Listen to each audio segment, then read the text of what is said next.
1960 étaient amnistiées les infractions commises au cours ou à l'occasion des événements survenus à Tivaouane en juin 1959 et à Fatick en juillet 1960. La revue de presse, c'est l'affaire de Chérif Dia. À suivre également la météo du jour. Tout cela dans la première partie. Tout de suite, l'actualité internationale.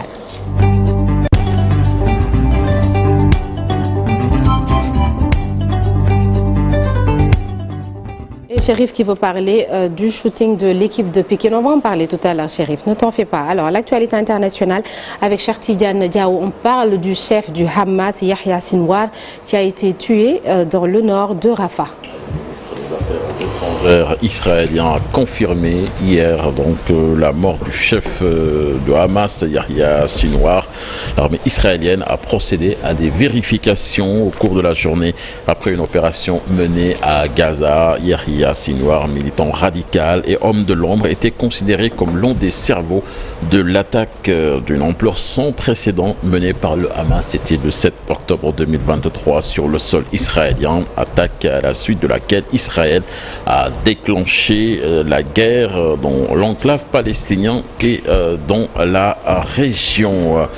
Nous parlons de cette affaire qui se passe au Kenya avec le vice-président Rigathi Gachagua destitué à l'issue d'une procédure historique. C'est tard dans la nuit que les sénateurs ont reconnu Rigathi Gachagua coupable de 5 charges sur les 11 qui étaient retenues contre lui, provoquant sa destitution. Rigathi Gachagua, 59 ans notamment, a été accusé de corruption, abus de pouvoir. Il devient ainsi le premier vice-président écarté du pouvoir dans le cadre d'une telle procédure prévue par la Constitution de 2010. Ce processus historique soulève des incertitudes au Kenya, considéré comme une démocratie stable dans une région instable. Au Gabon, le gouvernement de transition a adopté ce jeudi en Conseil des ministres le projet de constitution. Le texte sera soumis à référendum le 16 novembre 2024 dans un mois. Une nouvelle étape dans le processus politique un an après le renversement du président Ali Bongo par les militaires du CTRI.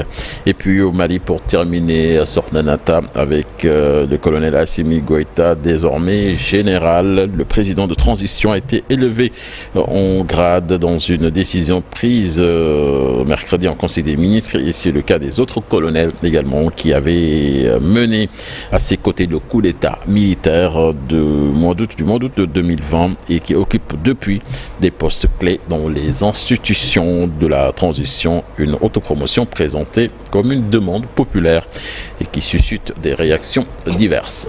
On n'est jamais mieux servi que par soi-même. Merci beaucoup, Cheikh Tidiane Diaw. À tout à l'heure pour la version Wolof de l'actualité internationale. Alors, ce vendredi, dans la seconde partie, nous serons avec Souleymane Niang, comme tous les vendredis, pour la chronique